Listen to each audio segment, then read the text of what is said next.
I keep saying, our planet is trying to tell us something. It's trying to tell us something. First, it was the oarfish. That was another fish that survives in extreme depths of the ocean, right? All of a sudden, they started seeing them up at the top, floating to the top in shallow air. Like, why? Now it's the black devilfish or whatever that fish is called with the light on its head, it's floating up. So what is our planet trying to tell us right now? We're going to get to it. So you know how this goes. Question everything. You should. And remember, this is for entertainment purposes only. Let's get to it. So did you see the video of the devilfish? The fish that they are calling the devilfish swimming to the surface? And do you know what that fish symbolizes? All right, if you ain't see it, look at this right here. Look at that. Once you find out what that means, it's going to be even scarier. Oh, nah. First of all, let's start with scientists saying that you are not even supposed to ever see that fish that close to land. They're saying that there's no way that that fish should be up that high. That fish usually swims between 200 and 2,000 meters down. What is that fish doing here? So they noticed this fish between Greece and Spain. Now you gotta ask yourself what's going on with Greece. Since January 27th, there have been more than 1,000 earthquakes in Greece. They're saying that seeing this fish could be a call from the Most High. Seeing that fish, the devilfish, that close to the surface would be a once in a lifetime thing. So now you gotta ask yourself, what's going on? Why is that fish here? I guess we're gonna find out. I'm out. Have y'all seen the black devil fish? Here's the thing. I don't need to go in the ocean ever again now that I know this exists. I've never been big on going in the water, you know, because what's under there is none of my business. I can stay on top of the water, look at the water, be near the water, but I don't need to go in the water, especially now. It's this super... I agree. And the entire time I was watching that fish float to the top upside down, I was thinking like, oh man, what if somebody had their toes in the water, they was in their water swimming, and it just came past. It got some sharp teeth. So I'm like, I ain't got, it's not, I don't have no reason to be in that water. I don't. Super rare fish that's usually in the deep, deep bottom of the ocean. You know that part in Finding Nemo where it's got the light and the chompers? Oh my God, that's a real fish. And here's the thing. They got a video of it ascending from the depths of to the surface of the ocean, and they don't know why.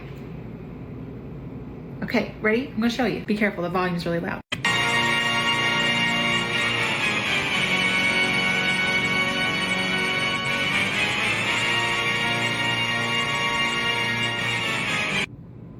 Absolutely not. Absolutely not. Those are its teeth. Those are teeth. And they don't know why. It's coming upward. It shouldn't be coming upward. They're like, we don't really know, guys. No big deal. Have y'all seen? Yeah. The anglerfish. Why is it here? Why is it up here? Why are we seeing it? Huh? Everything comes back to the word why. Why? We need to figure out the why. Y'all, why are deep sea fish coming to the surface? Why are they doing that? The only thing that I can think of is that they're like, oh my God, my home is poison. All the food is poison. All the food is poison. Like their only home is like giving them a visceral reaction and they can't stay in it anymore and they're just trying to get away from it so they can feel better.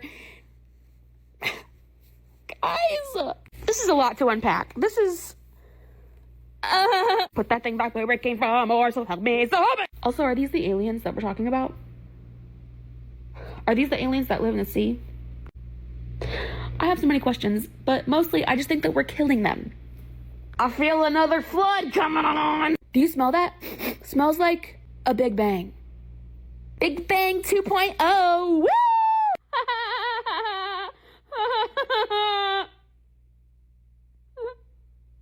From clothes to cosmetics, jewelry to alcohol, they've all become popular targets for shoplifters. Police in York Region are warning the public about booster bags, devices thieves are using to thwart security systems. CTV's Janice Golding explains. They wouldn't draw any attention if you were to carry them into a store. But look what's inside. However, they have been modified in certain ways in order to attempt to defeat security systems. Detective Constable Kevin Kinsman shows us a booster bag, one of the ways crooks. And you wonder why all your favorite stores are shutting down. They're getting robbed. They're not making no money. They're losing money. Money's walking out the door. Are ripping off retailers across the GTA. So they've added compartments to this jacket, correct? So this is what it looks like. This is an interior pocket. These clothing items and accessories, part of a haul York Regional Police recovered in Project Booster, a 2-month-long multi-force investigation targeting a spike in organized retail theft. We're talking more about people that are coming into a store in groups with the sole purpose of stealing items in bulk. So it would be 500 one location, 300 at another location. And here's one of the modified items of clothing that one of the thieves would wear. A skirt on top of a booster skirt, which is basically a large pouch with a zipper inside that they could conceal items in. Day-long shoplifting sprees targeting chain stores for items thieves could resell in the underground market. Everything from cosmetics to perfume, jewelry, high-end clothing, and alcohol. According to a release from the Retail Council of Canada, shoplifting has increased across all categories, including food, apparel, and footwear merchandise. Escalating inflation and a growing resale market for stolen goods are some of the contributors, but there is also an alarming trend of repeat offenders and people using violence. They were working in cells, in like smaller cells, so there's no hierarchy structure. During Project Booster, investigators arrested 88 people, laid 169 charges, and recovered merchandise worth more than $114,000 from an estimated $333,000 worth of stolen goods. From the outside, the person that was arrested with this jacket, you'd never know. An initiative they say has made a dent. We have noticed a decrease here in 2 districts. But police say this is a nationwide problem, with stolen goods still making their way to and from the GTA. Janice Golding, CTV News. And again, you wonder why you go into a store and they got everything behind a locked case and you have to get an employee or a manager to come unlock it so you can get to it. This is the reason for your inconvenience. Have you noticed it? Chinese apps are rising up the charts around the world. DeepSeek is challenging Western brands like ChatGPT and AI. TikTok and CapCut are a mainstay of social media. And Shein and Temu are proving worthy challengers in e-commerce thanks to China's cheap goods and its innovative app technology. And it's not just on our phones. China's becoming dominant in many other areas of tech. Look at cars. It's now exporting more than any other country thanks to hit electric car makers like BYD. In drones, China rules the skies. The next time you hear that buzzing above your head, there's a 70% chance it's a DJI drone made in the city of Shenzhen. And in solar panels, China is the world leader by far. So how has China become such a major player in cutting-edge tech? Well, it's all been part of a plan announced in 2015. The Made in China 2025 project aimed to move the country away from being the world's factory for low-cost goods to a global tech leader. China planned to spend or raise $1.5 trillion on research, development and buying up foreign companies. And now, in 2025, most experts agree they've succeeded. China's either competitive or leading in almost all the areas it targeted. However, the US and its allies are fighting back with sanctions, export controls, even bans on specific products based around national security concerns, like with TikTok. The US, Germany and Japan are also pumping in hundreds of billions to try and fend off this impressive new challenger. Have you noticed it? How many of y'all, when they said drones, thought about all the drones we've seen in the sky? That would be scary to know that some of that is China. Even if it's made in China, meaning it can be tapped into and used to spy on us, should still alarm you. Special agent is defending his colleagues who investigated the insurrection as Donald Trump prepares to boot the men and women who did their duty from their jobs. CNN has obtained this letter, and it is unsparing. It's entitled, "Uncommon Sense Was a Common Vice." The author offers what he or she calls a vignette free of political bias or moral judgment. The document runs through a job history, and a prolific one at that, preventing ISIS attacks, securing a hostage from the Taliban, listening to wiretaps to help take apart a violent drug gang, recruiting a source to provide intel on Putin's military, infiltrating a child trafficking operation, monitoring deep cover spies. In other words, take these words seriously. Quote, currently, there is an effort to call a significant number of career special agents from the Federal Bureau of Investigations. This is an unthinkable action that will gravely undermine the security of the nation. And these two, about the uncertainty of what happens now. Quote, I am now sitting in my home, listening to my children play and laugh in the backyard, oblivious to the prospect that their father may be fired in a few days, fired for conducting a legally authorized investigation, fired for doing the job he was hired to do. I have to wonder, when I'm gone, who will do the quiet work that is behind the facade of your average neighbor? It's a really powerful letter, and just to underscore it, it's an amalgamation of the types of people who work at the FBI who are now all in the crosshairs, thousands and thousands of them who may have just touched a piece of paperwork that ended up in the January 6th investigation.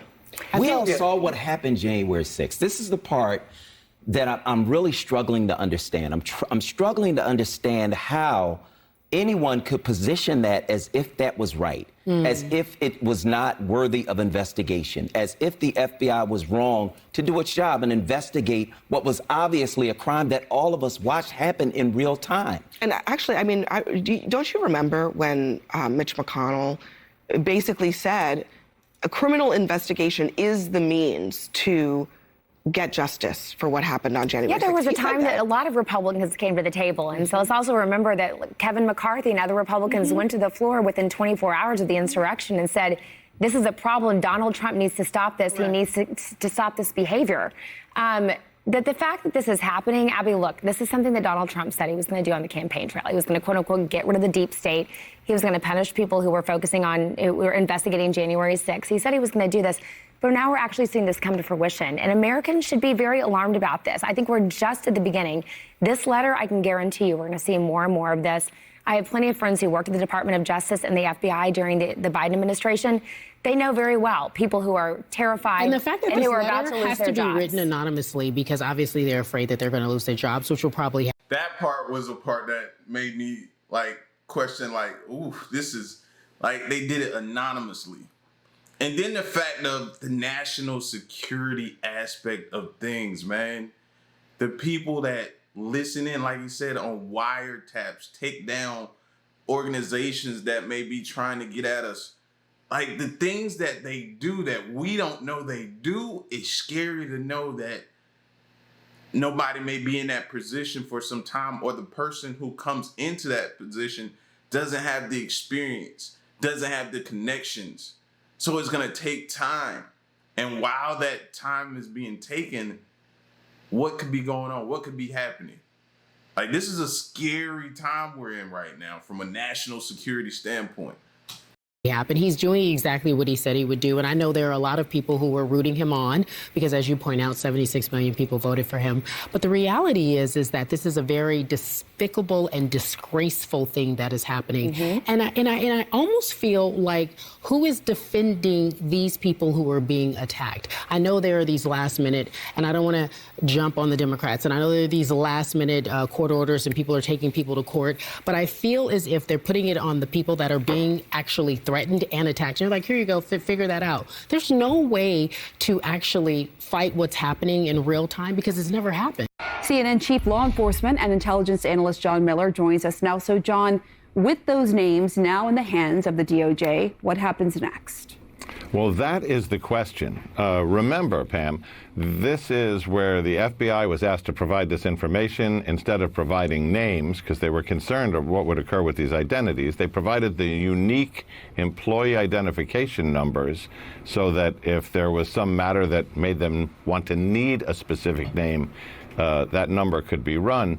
But now that they've turned over the names, the question is what does happen next? In other words, the executive order for ending weaponization of the government says that this information is supposed to be gathered processed and sent to the deputy chief of staff at the White House, not the attorney general, not the inspector general of the Justice Department. So from a political standpoint, what are their operators going to do with it? Are they going to run the names of 5,000 FBI employees against voter registration records to figure out who's a Republican, who's a Democrat?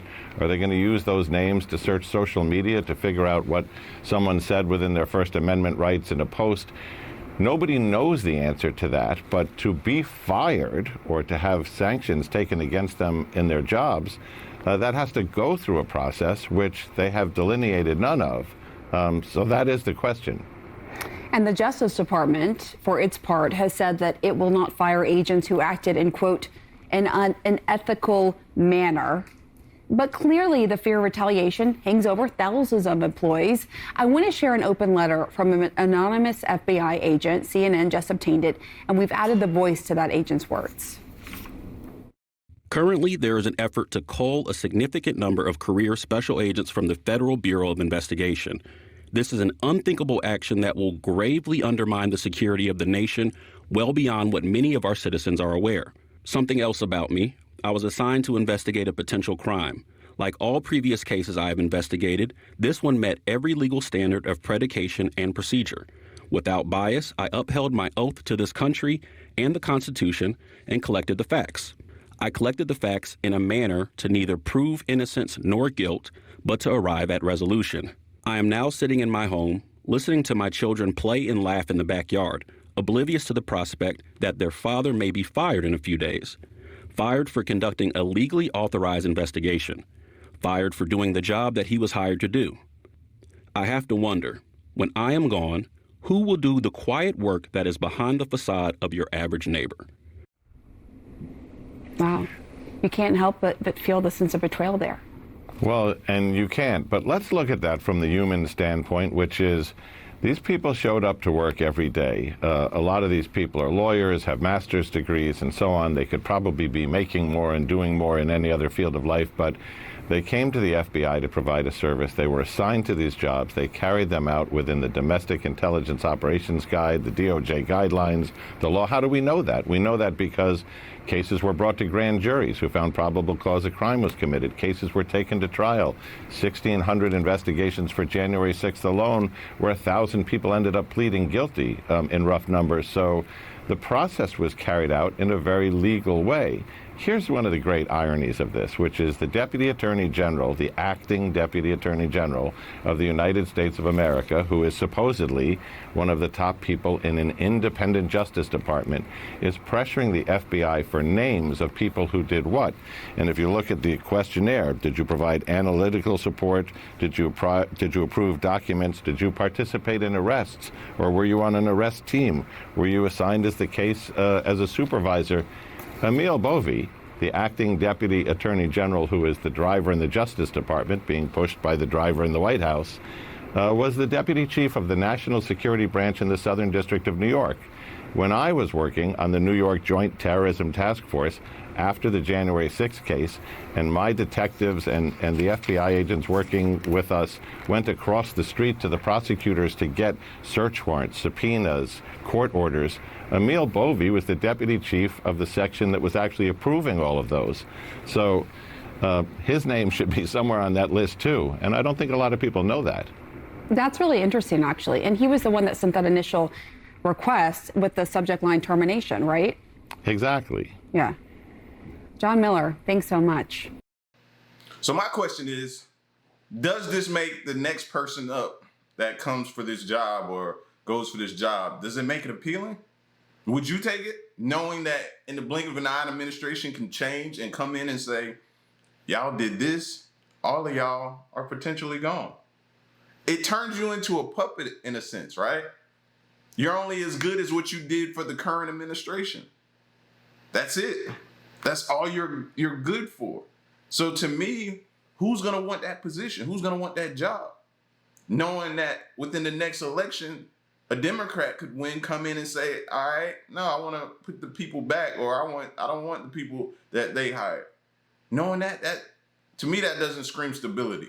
USAID, $20 million for Iraqi Sesame Street, $2 million for Moroccan pottery classes, $11 million to tell Vietnam to stop burning trash, $27 million to give gift bags to illegals. $27 million. $330 million to help Afghanis grow crops. Crops.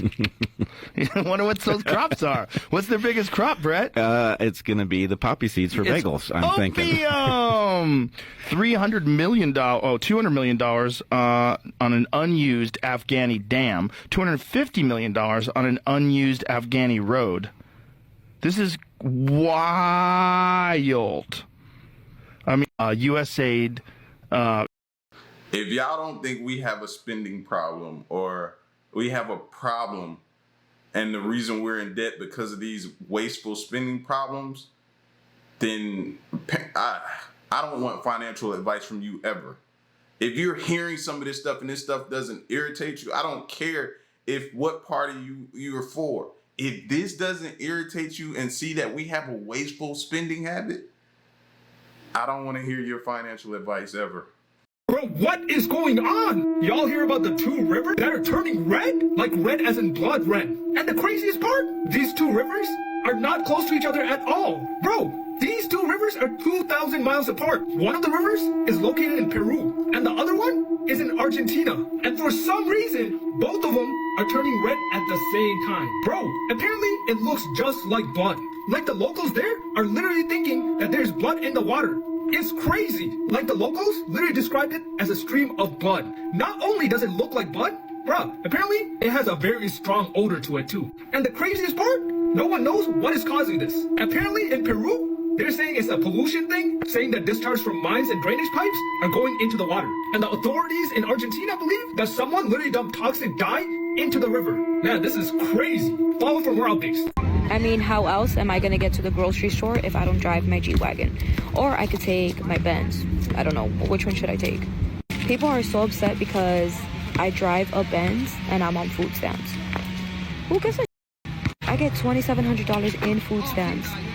And I pull up in that with my Benz, with my Louis bag. What are you going to do about it? I didn't know that you can't get EBT if you have nice cars. That's a first to me. I get so much EBT because I have 9 kids and I had a homeless woman move in with me and I added her to my case, which I now get $3,200 in food stamps because I added her. But I'm about to kick her out because I don't need her anymore. For the next 6 months, my food stamps are going to stay $3,200. They're not going to know if she's living here or not. Don't be upset at me, okay? I'm lazy. I live off the government. It's what I do. It's my career. So CeeLos, don't hate. Participate. Don't hate the player. Hate the game. I mean, how else? Crazy. Wild. Crazy. Wild. How? Like, is $3,000 a month for groceries the new norm that people are getting? I remember hearing people getting a couple hundred, 300, 400, 300. When did they cross over into thousands a month? This is 9 kids moved in a homeless woman just to manipulate the system. And some people don't think we have a problem.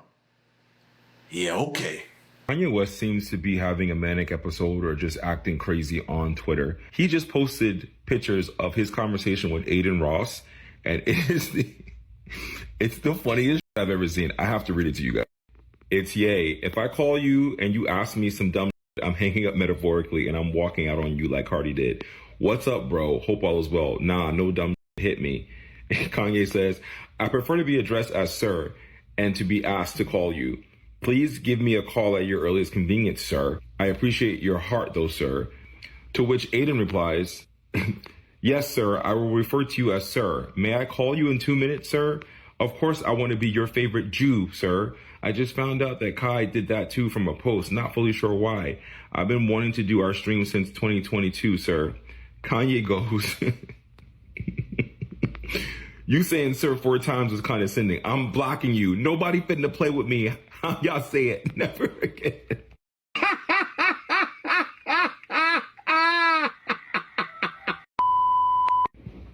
I'm sorry.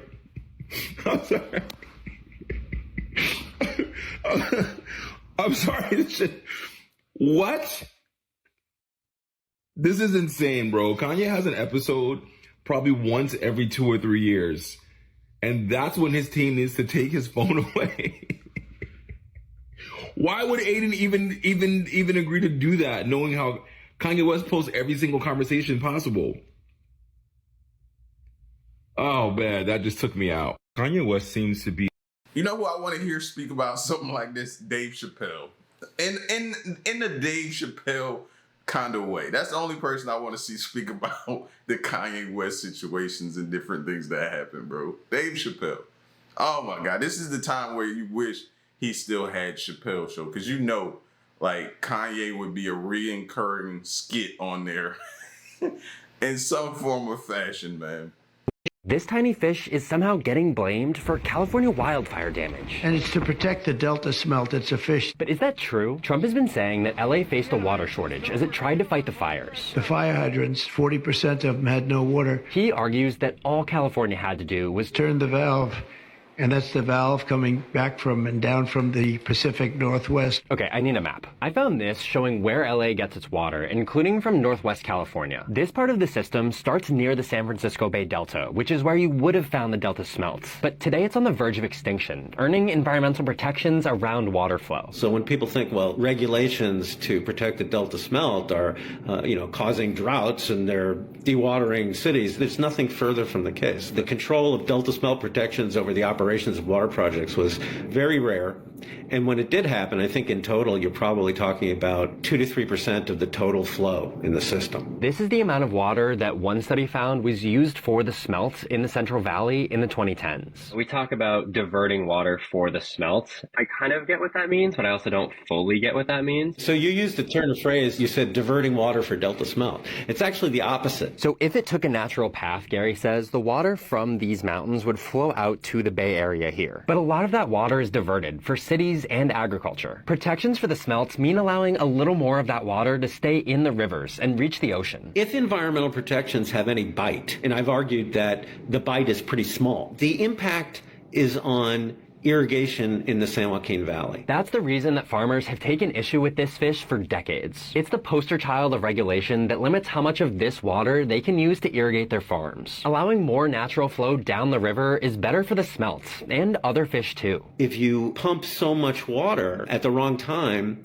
you actually suck in salt water from the ocean, which is not good for crops. And all of this has led us down a rabbit hole far away from the original question, which was, did LA firefighters lack water that was getting used up for a fish? We saw the smelt's water doesn't actually account for that much. And really, these hydrants weren't short of water because of a lack in the LA area. Water records show that LA area reservoirs were at record high levels, and more water coming in there, officials say, wouldn't have made a difference fighting the wildfires. Because these local water tanks that hydrants draw from couldn't be refilled fast enough from larger sources to keep up with the demand of fighting these massive fires. And by apparently trying to send more water down to LA, which Trump did using an executive order that led to 2 dams here being thrown open for a couple days, activists and farmers say they lost water, which could have been used for irrigation in the summer when crops most need it. President Trump came in and visited this community and in less than 20 days secured over $54 million for families in need and registered 2,600 families that needed assistance and hadn't gotten that type of help to get signed up for the programs that we have.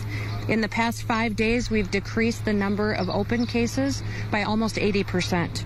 President Trump is ensuring that communities aren't forgotten, and he launched the first major initiative to connect farmers with recovery assistance as well.